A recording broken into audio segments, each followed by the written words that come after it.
चाहेंगे कि इस मुद्दे को लेकर के आज इकट्ठे हुए? देखिए, आज जो मुद्दा है वो कल प्रेस कॉन्फ्रेंस थी और एक ऐसे व्यक्ति की प्रेस कॉन्फ्रेंस थी जो अधिकृत नहीं था। वो कोई खाप का अध्यक्ष वगैरह नहीं था और न ही वो इस डिस्ट्रिक्ट का था। वो कहीं न कहीं किसी षड्यंत्र के तहत, सरकार की योजना के तहत वो व्यक्ति करनाल में आया और करनाल में आकर के परम पूज्य बाबा साहब अम्बेडकर जी के बारे में अनगढ़ बयानबाजी करी, आपत्तिजनक टिप्पणी करी। वो जिसको भी बता रहा था कि ये संविधान निर्माता है, वो बाबा साहब के सहयोगी हो सकते हैं, क्योंकि 250 लोगों की कमेटी बनी थी, संविधान निर्माण कमेटी 250 लोगों की थी। लेकिन लास्ट तक बाबा साहब अम्बेडकर ने अपने अथक प्रयास से पूरे विश्व में घूम करके दुनिया के सभी संविधानों का आकलन करके इतने अच्छी अच्छी चीजें उन संविधानों में से लेकर के बाबा साहब अम्बेडकर आए, जिसमें महिलाओं को अधिकार दिए, पढ़ने का अधिकार दिया, चुनाव लड़ने का अधिकार दिया, नौकरी का अधिकार दिया, मैटरनिटी लीव का अधिकार दिया।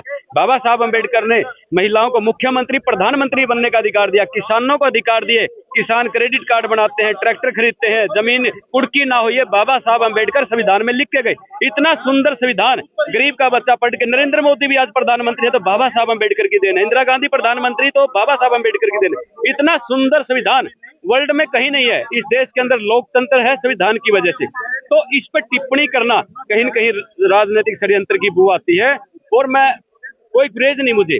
अगर हरियाणा में इस तरह का माहौल बनाने का किसी ने काम किया तो तथाकथित राजनीतिक संत मनोहर लाल खट्टर ने किया, क्योंकि सबसे पहली स्टेटमेंट उसी की थी कि बाबा साहब अम्बेडकर अकेले नहीं थे संविधान निर्माता, हजारों लोगों ने काम किया, पता नहीं क्या क्या अनाप शनाप उन्होंने बयानबाजी की। तो मैं इसको कंडम करता हूं और मैं प्रशासन और सरकार से अनुरोध करता हूं, इस बारे में सख्त कानून बनाए। नायब मुख्यमंत्री जी हरियाणा सरकार कैबिनेट में एक कानून लाए, प्रस्ताव पास करे, जो भी बाबा साहब अम्बेडकर के बारे में, संविधान के बारे में या बाबा साहब की मूर्तियों पे कोई छेड़खानी करता है तो कम से कम 10 साल की सजा का प्रावधान करे, ताकि आगे कोई भविष्य में इस तरह की घटना ना हो सके। और आप लोगों के माध्यम से मैं कहना चाहता हूं कि हरियाणा में इस तरह की घटना आगे ना हो। हम कोई न कोई ऐसी साझी एक जिसमें सर्व समाज के लोग हों, समझाने का काम करेंगे कि भाई इस तरह की चीजें नहीं करते। हरियाणा पहले भी बीजेपी के राज में 2 बार जल चुका है, आगे तीसरी बार हम जलने नहीं देंगे। अभी हम प्रशासन के लोगों से मिलेंगे और इस मामले का हमारी कोशिश है शांतिपूर्वक तरीके से इसका निपटारा हो, ताकि भाईचारा बने रहे। ब्राह्मण समाज के बहुत अच्छे लोग हमारे भी मित्र हैं, आना जाना है, ब्याह शादी है, सब कुछ है, सारी चीजें अच्छी हैं। तो इसलिए हम एक व्यक्ति के कारण भाईचारा खराब नहीं करेंगे, ये हमारा प्रयास रहेगा। पूरे हरियाणा से साथी आए अपोजिट है। तो जो मनुवादी व्यवस्था, जो आज जो लोग इस मनुवाद को बढ़ावा दे रहे हैं, वो लोग समाज को डिवाइड करने का काम कर रहे हैं। और जो डॉक्टर बाबा साहब अम्बेडकर ने जो कॉन्स्टिट्यूशन लिखा है, उसमें प्रिम्बल में भी यही है, हम भारत के लोग, भारत में हर जाति हर धर्म के लोग रहते हैं और उसमें वो स्वतंत्रता से रह सकते हैं। जो मनुस्मृति है, मनुस्मृति डिवाइड एंड रूल, आज हमारे देश में पढ़े लिखे लोग भी ये बोलते हैं डिवाइड एंड रूल अंग्रेज छोड़ गए। अंग्रेज नहीं, 6743 जातियों में बांटा है तो मनुवादियों ने बांटा है। सभी ब्राह्मण गलत नहीं है, जो मनुवाद को फॉलो कर रहे हैं वो लोग गलत हैं, जो कॉन्स्टिट्यूशन का विरोध कर रहे हैं। ये कॉन्स्टिट्यूशन सबको इक्वलिटी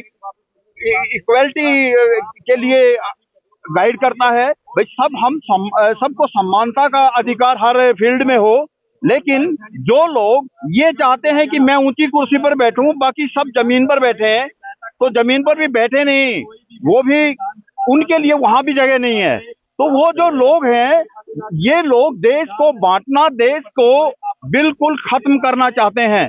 हर जगह जगह पर यही हो रहा है। आज पूरा देश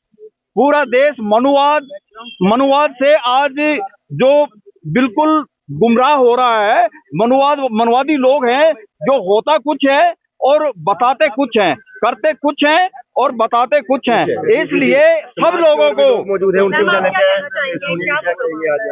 देखो, मैं आपको एक बात बताती हूँ। पहले तो ये सबको पता होना चाहिए कि संविधान जो है वो किसी एक जाति के लिए नहीं है। बाबा साहब अम्बेडकर ने संविधान सबके लिए बनाया, लेकिन फिर भी कुछ ऐसे लोग हैं जो लगातार मिस कम्युनिकेशन फैलाते रहते हैं। एक अशोक शर्मा जी कल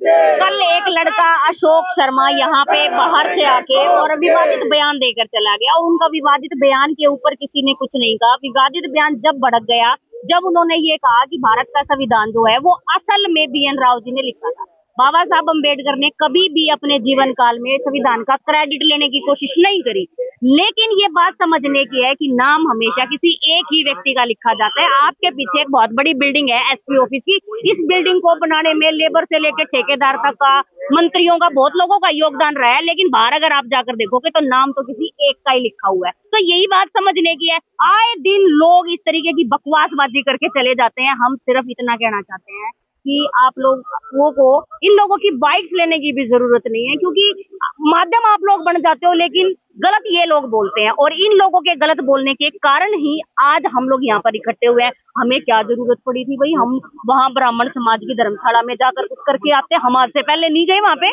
आज से पहले हमारा कोई वहाँ पर इंटरफेरेंस नहीं थी। और कल भी उसके स्टेटमेंट देने के बाद हमारे कुछ साथी वहां पर बकायदा अंदर कमरे में बैठकर उनसे बात करी है। उन लोगों ने उनको कहा है कि भाई ऐसे नहीं कहना, ऐसे उनकी मतलब जो एक कन्वर्सेशन हुई है वो हुई है। बाहर आने के बाद एक आदमी ने अपने पटों के ऊपर हाथ मार के ये कहा कि टाइम रख लेते हैं। वो उन्होंने खुद उत्तेजित किया, खुद उनकी इंटेंशन ये थी, जरा सी चोट लगी नहीं, सिक्योरिटी मांग ली। अरे कमाल कर दिया, इसका मतलब सिक्योरिटी मांगना आया था, इसका मतलब सिक्योरिटी मांगना आया था। पर सिक्योरिटी मांगने चलो जेल में चलते हैं, बड़ा बढ़िया सिक्योरिटी, ना बाहर का कोई दिखेगा ना कोई लड़ेगा, वहां पे दे लेना भाषण। कितने दोगे आप? समझने की बात यह है कि हम लोग नहीं चाहते। आज 80 साल मतलब 75-78 साल हो गए देश आजाद हुए, क्या जरूरत पड़ रही थी मेरे को नहीं समझ गई भाई। BN राव की आप लोग जयंती मनाओ, उनकी शोक सभा करो, हमें कोई ऐतराज नहीं है, हमने भी बुला लियो, हम भी आ जाएंगे। लेकिन एक अशोक शर्मा जी हैं जो कल आप लोग पत्रकारों के ही चैनलों के ऊपर बयान दे रहे थे कि असल में जो संविधान है वो BN राव ने लिखा। भाई आप किस तरीके की बात फैला रहे हो? मेरा सवाल ये है कि किसने पटों पे हाथ मार के ये बात? वहाँ एक लड़का था और ये जो जितनी भी CCTV फुटेज आपको दी है वो दी है जो सिर्फ हमले की है। उससे पहले की CCTV फुटेज अंदर की निकल आएंगी, अभी तो अंदर की भी निकलेगी, जहाँ पर ये लोग बैठ के बात भी कर रहे हैं, इनकी बात भी हुई है। वहाँ कोई ऐसा नहीं है कि हमला करने के उद्देश्य से गए हैं। वहाँ पर बैठकर अंदर जो इनकी कमेटी के लोग हैं आपस में इन लोगों ने बात भी करी है। बाद में पटों पे हाथ मार के ये कह रहे हैं, खुद जानबूझकर बाहर से 2 लोग आए, पूरी का ब्राह्मण समाज बदनाम कर दी, सारा ब्राह्मण समाज बदनाम कर दिया। हमने क्या जरूरत पड़ रही है भाई? आज देश आजाद हुए 78 साल 80 साल हो गए, कौन सा काम अटक रहा है धारा इस विवाद को दिए बिना? कौन सा काम अटक रहा है? हर दूसरे दिन जिसका जी करे वो भाषण दे दे, जिसका जी करे वो भाषण। अरे अम्बेडकर का नाम ले तो मुंह फेमस हो जाओगे, उसका विवाद करने से क्या? दूसरे देश हमारी मूर्ति लगा रहे हैं, दूसरे देश हमारी इज्जत कर रहे हैं, थारे आड़े झूठ बाज रहे हैं। रोज अम्बेडकर के हाथ टूटने लग रहे, रोज अम्बेडकर की आंख टूटने लग रही। जब दर्द ना होता, आज एक ईंट लगी तो दर्द हो रहा है।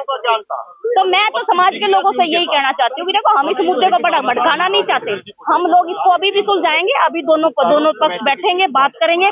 लेकिन ये सच्चाई है कि वेल प्लान्ड तरीके से आप लोगों को बुलाया गया, हम लोगों का वहां आना हुआ, किस तरीके से उन लोगों ने विवाद किया, वेल प्लान्ड था। आज किससे मिला? SP साहब से भी मिलेंगे और साथ में SHO साहब से भी मिलेंगे।